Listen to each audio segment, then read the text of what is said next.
ময়মনসিংহ ১০ গফরগাঁও আসনের বিএনপির মনোনয়ন প্রদানের পর থেকে উত্তপ্ত পরিস্থিতি বিরাজ করছে।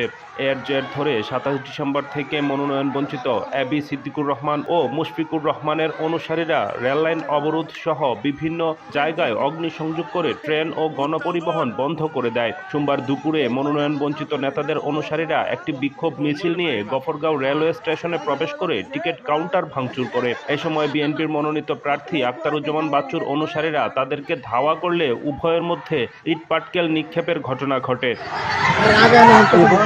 এদিকে সোমবার ভোরে তারাকান্দা থেকে ঢাকাগামী অগ্নিবীণা এক্সপ্রেস ট্রেনের দুটি বগি লাইনচ্যুত হয়।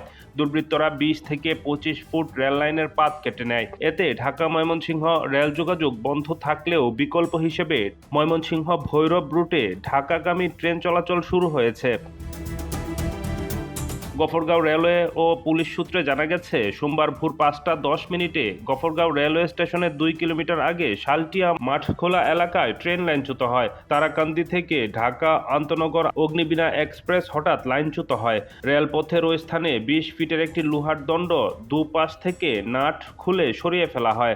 এতে ট্রেনটির ইঞ্জিন সহ সামনের ৩টি বগি লাইনচ্যুত হয়ে পড়ে।